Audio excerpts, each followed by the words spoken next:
म्हणता म्हणता तिसरा दिवस देखील आला.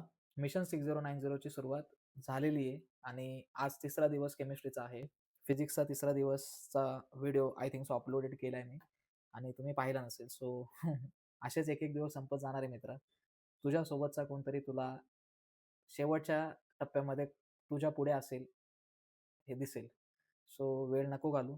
आजचाही वेळ निघून जाईल, उद्याचाही दिवस निघून जाईल आणि शेवटी तू मागे राहशील.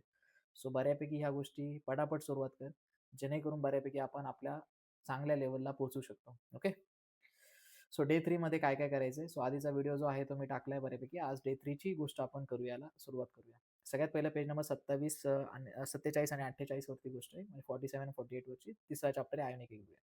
तुम्हाला टाइप्स ऑफ इलेक्ट्रोलाइट्स वरती पूर्णपणे पूर्णपणे फोकस करायचा आहे. टाइप्स ऑफ इलेक्ट्रोलाइट्स तुम्हाला माहीत असलं पाहिजे. स्ट्रॉंग आणि वीक इलेक्ट्रोलाइट्स त्याचे टाइप्स आहे. ते पण बघून घ्या. डिग्री ऑफ डिसोसिएशन सगळ्यात आय-एम-पी आहे. डिग्री ऑफ डिसोसिएशन सगळ्यात आय-एम-पी ह्या पेजेसवरती. ह्या पेजेसवरती ही गोष्ट करायला अजिबात विसरू नका. डिसोसिएशन काय असतं? तर ते बेसिकली तुम्हाला माहीत असेल, की एखादी गोष्ट म्हणजे डिसोसिएट होते. फॉर एक्झाम्पल तुम्ही अ, तुटते, त्यांचे बॉन्ड्स तुटतात एखाद्या सोल्युशनमध्ये टाकल्यानंतर आणि मग ते वेगळे होतात. सो त्याला डिसोसिएशन बोलतो. आता 49 आणि 59 49 आणि 51 पेज नंबरवरती सगळ्यात महत्त्वाचं ॲसिड एंड बेसच्या थिअरीज आहे. ह्या खूप आय-एम-पी आहे म्हणजे आय-एम-पी स्टार करून ठेवतो मी या गोष्टीला. 1 स्टार करतो. जास्त स्टार नाही करणार. बऱ्यापैकी आय-एम-पी आहे असं मानू शकता तुम्ही. सो हे तुम्ही प्रॉपरली अरेनियस म्हणजे ब्रॉन्स्टेड आणि लेविस अशा 3 सायंटिस्टने दिलेल्या थिअरीज आहे. इथे क्लिअरली तुम्हाला दिसत असतील. वाटलंस तर मी हायलाइट करतो. कारण जर ते हायलाइट नाही केलं तुम्हाला दिसायचं नाही. सो अरेनियसची, ब्रॉन्स्टेडची आणि लेविसची 3 थिअरीज ॲसिड एंड बेसच्या वेगवेगळ्या आहेत. एक छोट्याशा पेजवरती मस्तपैकी त्यांचा डिफरन्स करून लिहून टाका. जेणेकरून परत तुम्हाला ते सारखे पॅराग्राफ्स वाचायची गरज पडणार नाही. 52 पेज नंबरवरती गेल्यानंतर dissociation constant, Ostwald dilution law आणि auto auto ionisation of water म्हणजे आयोनायझेशन ऑफ वॉटर आहे. हा सेक्शन खूप महत्त्वाचा आहे. याच्यामध्ये पहिले 2 टॉपिक जे आहेत म्हणजे काय? तर डिसोसिएशन कॉन्स्टंट शोधता आला पाहिजे तुम्हाला डेरिव्हेशन येतो आणि ऑस्वाल्ड डायल्युशन लॉ इक्वेशन सोबत सांगता आला पाहिजे एक्झाम्पल घेऊन. कारण तिथे ऑस्वाल्ड डायल्युशन लॉ बऱ्यापैकी तुम्ही मिस करता, ते मिस नाही करायचंय. पेज नंबर 53 वरती आपण बघणार आहोत टॉपिक जे आहे ते आहे pH scale, relationship between pH, OH आणि एसिडिटी, बेसिडिटी. आता हे जे आहे हे डेरिव्हेशन आहे आणि हे खूप आय-एम-पी हे 5 स्टार टॉपिक आहे ह्याच्यामधला. सो हा तुम्हाला खूप वेळा बोर्ड्समध्ये सॉरी सेमिस्टर्समध्ये आणि युनिट टेस्टमध्ये पण येऊन गेला असेल आणि हा तुम्ही बऱ्यापैकी सोडवला पण असेल. पण कसं होतं हे विसरताय तुम्ही. इक्वेशन थोडेसे ट्रिक वाईज लक्षात ठेवा. कारण ट्रिक्स असतील माहिती तरच तुम्ही ते इक्वेशन्स लक्षात ठेवू शकता. सो इक्वेशन जे आहेत ते तुम्ही ट्रिक वाईज लक्षात ठेवा. जेणेकरून तुम्हाला ते बऱ्यापैकी काय होईल समजतील आणि तुम्ही बऱ्यापैकी ते सोडवू शकता पेपरला. पेज नंबर 54 आणि 55 वरती आय-एम-पी टॉपिक आहे हायड्रॉलिसिस ऑफ सॉल्ट्स आणि त्याचे टाइप्स. तर कॉन्सेप्ट ऑफ हायड्रॉलिसिस आणि hydrolysis of salt types. Okay. So buffer solution एक वेगळा टॉपिक याच्यामध्ये तो आय-एम-पी करून ठेवा. बफर सोल्युशन काय असतं ते माहीत असलं पाहिजे. प्रत्येक 12वीच्या विद्यार्थ्याला हे लक्षात ठेवा. पेज नंबर 56-58 वरती तर खूप महत्त्वाचं आहे. संपूर्ण पेजच बफरसाठी. सो जर तुम्हाला बफर हा टॉपिक जर व्यवस्थित समजून घ्यायचा असेल आणि तुम्हाला माहीत पाहिजे की बफर काय, तर हे पेज म्हणजे 56-58 पेज नंबर प्रॉपरली करा. कारण त्याच्यावरची प्रत्येक गोष्ट तुम्हाला माहीत असली पाहिजे हे लक्षात ठेवा. एंडरसन, हॅसेल बॅलच इक्वेशन, त्याच्यानंतर buffer types of action, application of buffers हे सगळं आहे. हे खूप महत्वाचं आहे. 59-61 सोल्युबिलिटी प्रोडक्ट आणि त्याचं रिलेशनशिप सोल्युबिलिटी सोबत हे खूप महत्वाचं आहे. याच्यामध्ये डेरिव्हेशन आहे हे प्रॉपरली करा. इक्वेशन सोबत खेळा, याच्यासोबत पण करा. नाही समजत असेल YouTubeचा व्हिडिओ क्लासमध्ये कुठे पण तुम्ही क्लासला जात असाल, कॉलेजमध्ये जात असाल, शिक्षकांकडून ज्या समजून घ्यायचं असेल ते समजून घ्या. आणि जर तुम्हाला काही कोणत्या टॉपिक्समध्ये अजूनही सुद्धा अडचण असेल तर कमेंट्समध्ये ते टॉपिक्स व्यवस्थित टाका. जेवढे जास्त कमेंट्स तुमचे त्या टॉपिक्स रिलेटेड असतील तो टॉपिक मी प्रॉपरली YouTubeच्या चॅनलवरती शिकवेल लाईव्ह किंवा एक व्हिडिओ नक्की त्याच्यावरती मी टाकेल. ओके. त्यानंतर सगळ्यात महत्त्वाचं कॉमन आयन इफेक्ट खूप महत्त्वाचा टॉपिक आहे आय-एम-पी. जिथे-जिथे मी आय-एम-पी लिहिले मागे, टेक्स्टबुक तुम्ही ओपन केली असेल माहीत नाही मला, कारण माझ्याकडे टाईम नाही ते सांगायला आणि तुम्ही जर करत असाल तर चांगली गोष्ट आहे. कारण या सगळ्या गोष्टीला तुम्हाला बऱ्यापैकी बघत जायचंय. कारण हे खूप लाईन वाईज आहे. हे तुम्हाला आतापर्यंत कुठे भेटलं नसेल. मिशन 6090 हे खूप पहिली गोष्ट रोज घेऊन येतं. हे डॉक्युमेंट तुम्ही आपल्या क्लासच्या वेबसाईटवरून डाउनलोड करू शकता. सगळ्यात महत्त्वाचं की हे खूप महत्त्वाचं आहे. कॉमन आयन इफेक्ट वरती खूप पूर्णपणे भर द्या. काय आहे ते समजून घ्या. सगळ्यात पहिलं पी-वाय-क्यूज बघायचे. मिनिमम 3 प्रॅक्टिस पेपर सोडवायचे. त्याच्यानंतर सगळ्यात महत्त्वाचं ते कॉन्सेप्ट पुस्तकामध्ये मार्क करायचे. मार्क केल्यानंतर सगळे प्रॅक्टिस पेपर काय करायचे, सॉल्व्ह करायचे आणि मग एम-सी-क्यू टेस्ट द्यायची. हे सगळे स्टेप्स आहेत आपल्या मिशन 6090 चे डेली. म्हणजे रोजचे हे स्टेप्स आहेत, तर ते तुम्ही फॉलो केले पाहिजे. हे फॉलो करा. आणि जर मी खूप फास्ट तुम्हाला हे सांगितलं असेल असं वाटतंय, तर नक्की व्हिडिओ मागे जाऊन पुन्हा एकदा बघा. जेणेकरून तुम्हाला प्रत्येक टॉपिक समजेल. आता आजचा पेपर जो आहे, की आजचा जो आय-एम-पी पेपर आहे, तो कोणता आहे? तर बऱ्यापैकी तो आहे आपला हा हा सगळ्यांना माहीत असतो. इथे प्रॉपरली दिसतं तुम्हाला, की हा बोर्डच्या फॉर्मॅटमध्ये 3 तास 70 मार्क्स डिफिकल्टी बॅलन्स्ड आहे. आपल्या क्लास टीमने बनवलाय. नियम कोणते पेपरचे ते पण आहे. हा लेसन लक्षात घ्या. हा लेसन म्हणजे हा मॉडेल पेपर नाहीये अख्ख्या 16 लेसनचा. हा आयोनिक इक्विलिब्रियमचा 70 मार्काचा पेपर आहे, जो तुम्ही बऱ्यापैकी मिस करता सोडवताना. तर सोडवताना हे मिस करत जाऊ नका. दुसरी गोष्ट, पहिले इक्वेशन्स आहे. आता इक्वेशन्स मी सांगत नाही बसणार. आन्सर की सुद्धा वेबसाईटवरती आहे याची. सो मी माझ्या आय-एम-पी टॉपिक्सवरती भर देणार आहे. सो सगळ्यात महत्त्वाचं, जसं मी टेक्स्टबुकमध्ये पेज वाईज तुम्हाला मार्क करून दिलं होतं. सो सगळ्यात पहिला क्वेश्चन जो खूप महत्त्वाचा आहे, रेड न वापरता येलो वापरतो. बऱ्यापैकी डिग्री ऑफ डिसोसिएशन पहिला आय-एम-पी टॉपिक आपल्याला भेटला. त्यानंतर आयोनिक प्रोडक्ट दुसरा आय-एम-पी टॉपिक आहे. तिसरा पी-एच आणि ओ-एचचं तुम्हाला सांगितलं होतं. पी-ओ-एच आणि पी-एचचं तुम्हाला आलं पाहिजे. इथं बफर सिस्टम पण आलेली आहे. Okay. Relationship between solubility, molar solubility and solubility 2 गोष्टी वेगवेगळ्या हे लक्षात घ्या. सॉल्युबिलिटी आणि मोलार सॉल्युबिलिटी 2 गोष्टी वेगवेगळ्या आहेत. म्हणजे सी आणि एस ह्या 2 सिम्बॉल्स आहे वेगवेगळे.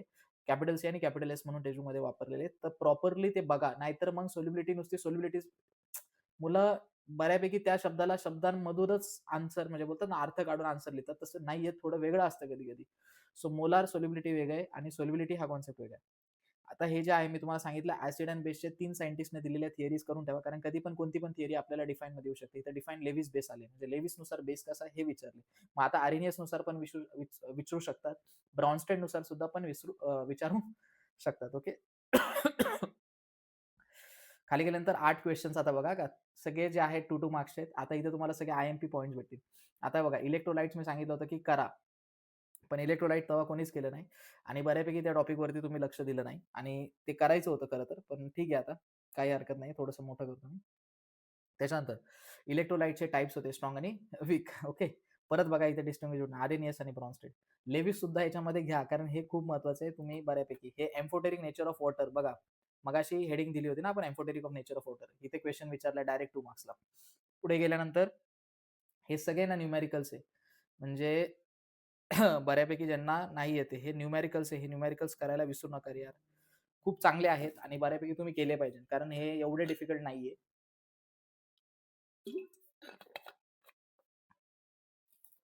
कॅल्क्युलेट पी-एच आणि हे सगळं खूप खूप सोपं आहे. खूप सोपे न्यूमेरिकल आहे. आन्सर कीमध्ये आहे. सो तुम्हाला त्याचं काही टेन्शन नाही. आन्सर की जर बघायची असेल तर आन्सर की सुद्धा मी इथे ठेवलेली. आता पहिला बघा पी-एच प्लस पी-ओ इक्वल्स टू 14 म्हणजे हे आन्सर की आहे सगळे. ओके. अरे 1 सेकंड. हे सगळे तुमचे जे आहेत हे काय प्रॉपरली आन्सर की आहेत. मग तुम्ही ही आन्सर की सुद्धा बघू शकता, फॉलो करू शकता. हे पण वेबसाईटवरती अपलोड आहे. मग मी ही आन्सर की नाही डिस्कस करत आहे. मी सगळे फक्त आय-एम-पी पॉइंट्स डिस्कस करतोय आता. पुढे गेल्यानंतर हे बघा हे सुद्धा तुमचं काय बऱ्यापैकी हेच आहे म्हणजे न्यूमेरिकलच आहे. हां, आता इथे आपलं येलोवाला वापरू क्वेशनसाठी. येलोच ठीक आहे ना? बेस्ट कलर काय सांगा एकदा कमेंटमध्ये म्हणजे तुम्हाला दिसतं कशावर. आता हे बघा अँडरसन हॅचलबॅच इक्वेशन जे आहे ॲसिड बफरचं ते विचारणार म्हणजे विचारणार. हायड्रोलिसिसचा टॉपिक मी सांगितलं होतं हा आय-एम-पी आहे. हायड्रोलिसिसवरती फोकस करा. त्याच्यानंतर डिफाईन सोल्युबिलिटी प्रोडक्ट क्वेशन आलेला आहे. Solubility product ion state common ion effect. Common ion effect completely म्हणजे आता हे जे हायलाइट केलेत ना, हे सगळं तुम्हाला बघायचंय म्हणजे बघायचंय. ओके. आता इथे बघा, इथे सुद्धा तुम्हाला डिराईव्ह द रिलेशनशिप विचारलेलं आहे. हे बघा डिराईव्ह द रिलेशनशिप.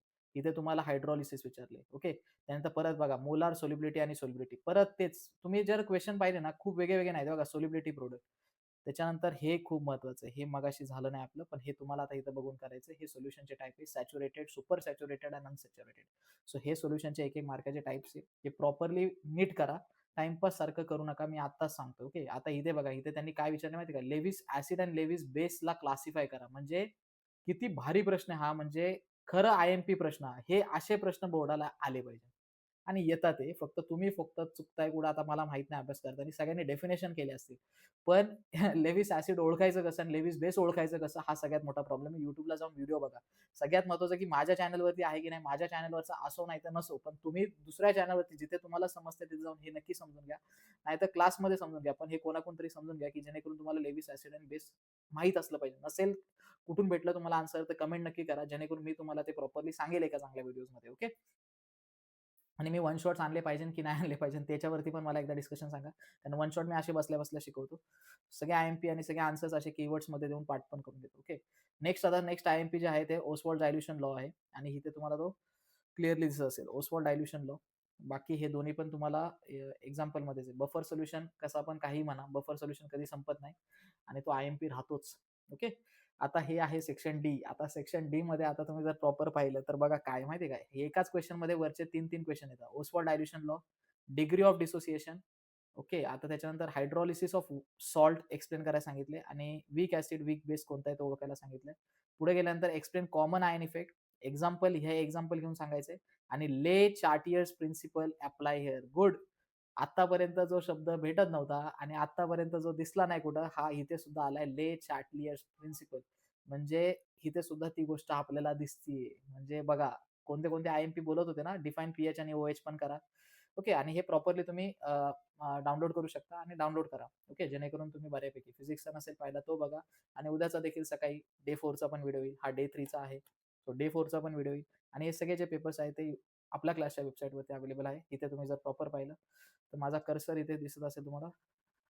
हे पिवळा भाग जो आहे इथं आपल्या क्लास डॉट इनच्या वेबसाईटवरती हे सगळं अवेलेबल आहे. ओके. सो बऱ्यापैकी बघा जेणेकरून तुम्हाला हे सगळं डाउनलोड पण करता येईल आणि चॅनलला सबस्क्राईब करा कारण हा आहे 3रा दिवस, उद्या 4था दिवस. काही आय-एम-पी व्हिडिओ जर मी एखादा काढला तर तो बऱ्यापैकी तुम्हाला भेटणार नाही.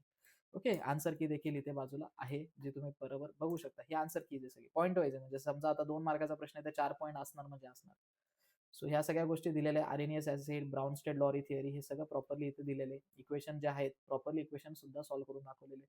सो आन्सर कीमध्ये सगळ्या गोष्टी अवेलेबल आहे. तुम्ही जाऊन एकदा व्हिजिट नाही केलं तर व्हिजिट करा. एआय दादा वापरला नसेल तर तोही देखील वापरा. ओके. जेणेकरून तुम्हाला सगळ्या गोष्टी बऱ्यापैकी प्रॉपरली भेटतील आणि कोणते कॉन्सेप्ट तुम्हाला शिकवायचे आहेत किंवा कोणते कॉन्सेप्ट तुम्हाला जाणून घ्यायचे ते मला सांगा आणि व्हिडिओ सगळ्या मित्र-मैत्रिणींपर्यंत जे 10वी 12वीला आहेत त्यांच्यासोबत शेअर करा.